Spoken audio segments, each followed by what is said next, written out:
بسم الله. دا ورور پوښتنه کوي زه سهار لمانځه ته نسم راپاڅېدی، نو څه وکړم؟ هره ورځ قضا وي چې راکښېنم لمر ختلی وي. وروره سهار لمانځه ته راکښېنستل در باندې فرض دي او ټول هغه لارې چارې چې د هغه د راپورته کېدلو د راکښېنستلو لپاره دي هغه په لاره اچول هم در باندې فرض دي. په کومه لاره او طریقه باندې چې ته راپورته کېدلی سې هغه ټوله به په کار باندې اچې. موبایل برابر که په وخت باندې یو بل ملګري په دې مکلف که چې ما سهار راکښېنوه دعا، ماخستن وختي ویده سه درې. همدا وجه ده چې نبی علیه السلام ماخستن د لمانځه پس د خبرو کولو و مجلس کولو څخه منع کړې ده. نهى رسول الله صلی الله علیه وسلم عن السمر باللیل. د ماخستن د لمانځه وروسته یې د خبرو کولو څخه منع کړې ده، ځکه چې ماخستن مجلس و بانډار کول دا د سهار د لمانځه د پاتې کېدلو سبب ګرځي. او ټول هغه لارې او چارې چې د انسان د بیداره کېدلو او د راپورته کېدلو لپاره دي هغه به ټوله په کار اچې، در باندې فرض دي، ضروري دي. فرق ما بیننا و بین المشرکین الصلاة.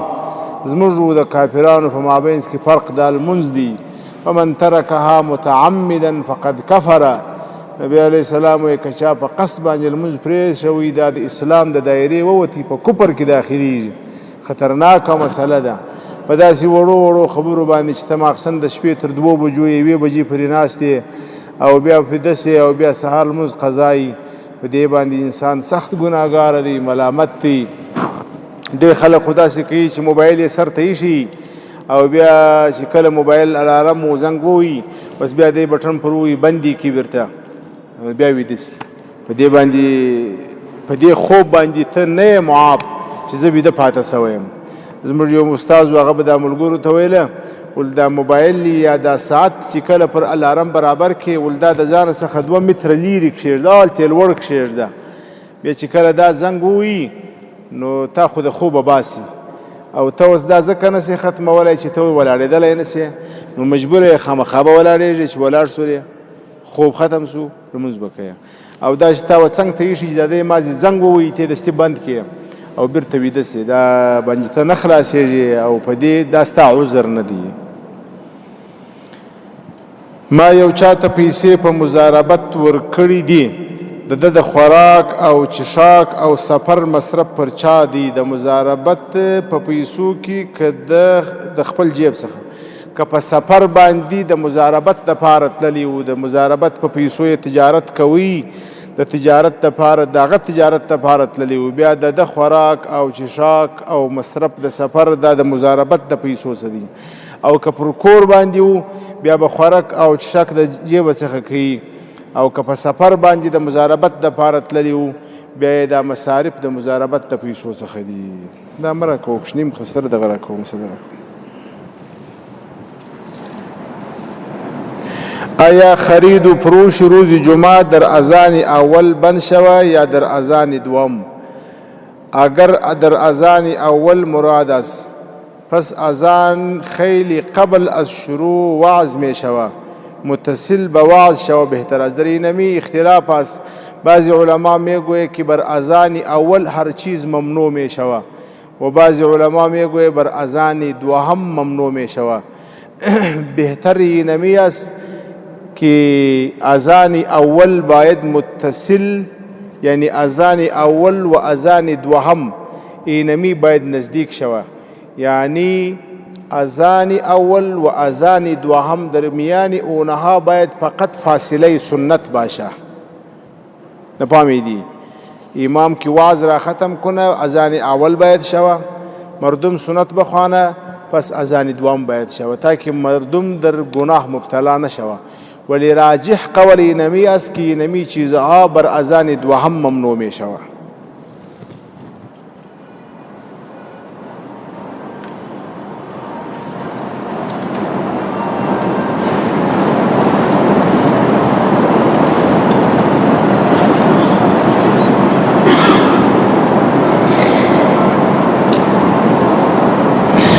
زه حبیب الله پوښتنه کوم 3 زامن لرم په خپل شخصي مصرف می ودونه ورته کړي 18 کاله وتلي چې را څخه جلا دي علما یې ډېر مال په غلا او غصب وړي اوس زه غواړم چې تقسیم وکړم د هغه غلا سوي مال عوض راګرځولی سم که نه یو کشر زوی می واده هم پاته دی نو دا چې ته وایي دی زما څه مال غلا کړي دي نو دی هم دا خبره مني که نه ته غلا بولې هغه به منکر وي چې نه مې دی غلا کړي نو دا موضوع به یوارې محکمه پاکوي ته به په محکمه کې دا خبره یا د درېیمانو په مخ کې دا خبره ثابتوي چې دا مال دی غلا کړي دي که دا په دی باندې ثابته سي او دی هم ومني خو بیا یې نه درکوي نو په هغه صورت کې بیا ته د دې څخه یو شی د دې حق راګرځولی سي او که داسې وي چې دی دا مني نه دی وایي موږ غلا کړي نه دي نو بیا ته په دی باندې یا د دې څخه چش راګرځوې دا به یوارې ثابتوي بیا به تر هغه وروسته د دې څخه ته یو شی راګرځوې او که چیرې دی دا مني نه نو بیا په هغه صورت کې ته د دې څخه څه شی راګرځوې نو دا به ته په محکمه باندې یا په درېیمانو باندې یوارې په دې باندې منې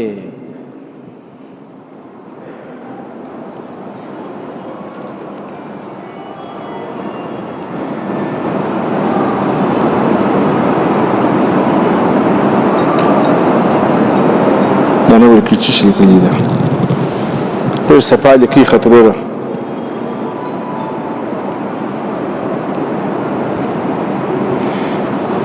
په یوه کوټه کې د 2 بنو د خپل خاوند سره اوسېدل جواز لري که نه جواز خو نفس اوسېدل لري باقي کوروالی کول د یوې ښځې د بل ښځې په مخ ته دا جایز نه دي ځکه په دې خاطر باندې چې د ښځو په مابینځ کې د ښځې او د خاوند په مابینځ کې خو پرده نشته خو د یوې ښځې د بلې ښځې څخه پرده شته یوه ښځه نشي کولی چې د بلې ښځې په مخ کې خپل عورت او خپل هر څه لڅ کړي نو 2 ښځې په یوه خونه کې د خاوند سره اوسېدل په عامو حالاتو کې پروا نه لري البته یوه ښځه د بلې ښځې په مخ کې د خپل خاوند سره کوروالی کول دا جواز نه لري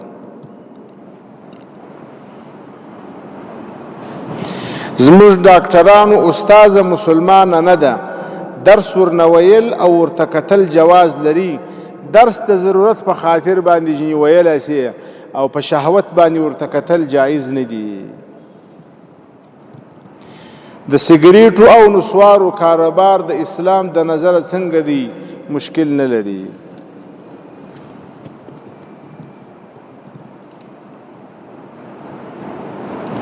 څه ده که یو سړی خپل د 9 میاشتو لور په دې خاطر خرڅوي چې ښځه لیونۍ ده د اسلام له نظره څه ناروا د اولاد څنګه خرڅوي د اولاد خرڅول نه دی جایز د حر انسان خرڅول نه دی ښځه لیونۍ ده نو د ښځې په وجه ته اولاد څنګه خرڅوي نو ته خو باید د هغې ښځې حفاظت هم وکړې د هغې نفقه چې لیونۍ ده د هغې نفقه او د هغې حفاظت هم پر تا لازم دي که هغه جوړه وایي ستا خدمت به کوي چې هغه مریضه ته به خدمت کوي او د اولاد خدمت هم به ته کوي دا چې ته اوس هغه خرڅوې نو دا خو نه دی جایز ناروا ده حرام دی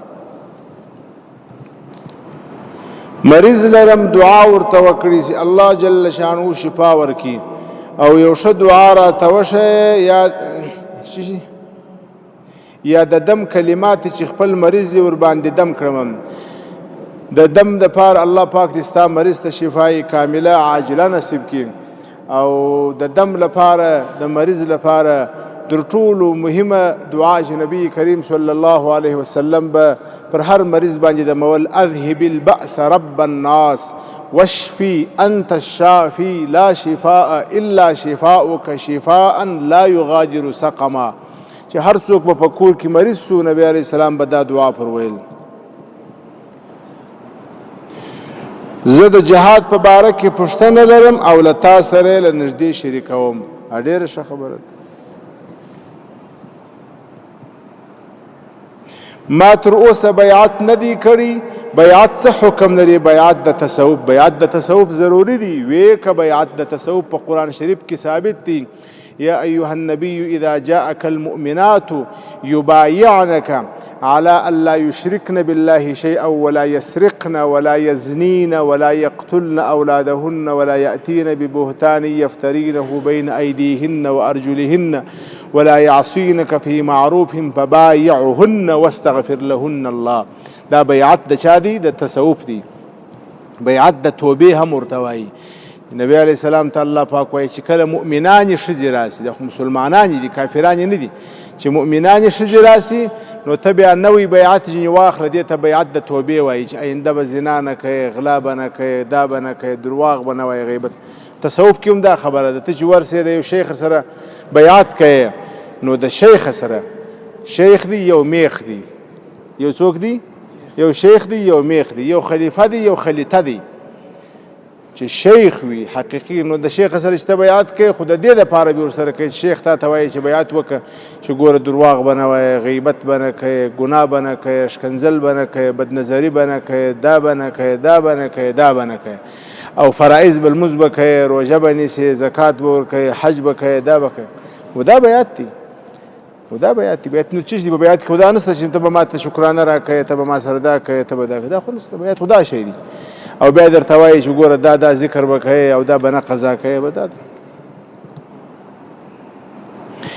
په جمعې په لمانځه کې د سنتونو نیت جمعه وکم که د ماپښین، نو فرض د ماپښین کوې که د جمعې؟ فرض د چا کوې؟ د جمعې کوې، نو خو سنت هم د جمعې دي. نو ته سنت د جمعې فرض د جمعې کوې او سنت د ماپښین کوې، نو خو لیونی یې. نو سنت هم د جمعې وکړه.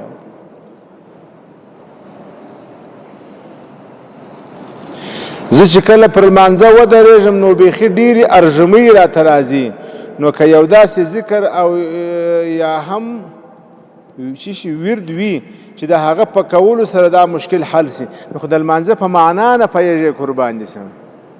دا لکه اوس زه تاسو ته په انګریزي باندې تقریر شروع کړم نو تاسو به نه بېدېږئ؟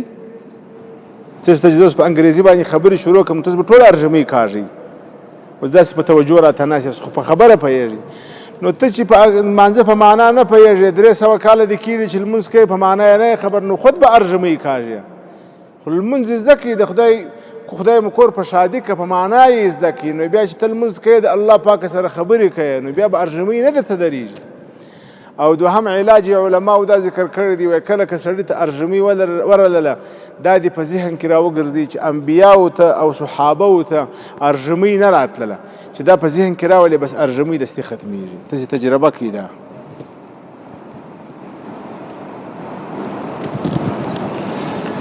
دعا تقدیر بدلوي که یا و تقدیر دوه قسمه دی، یو تقدیر مبرم دی، یو تقدیر معلق دی.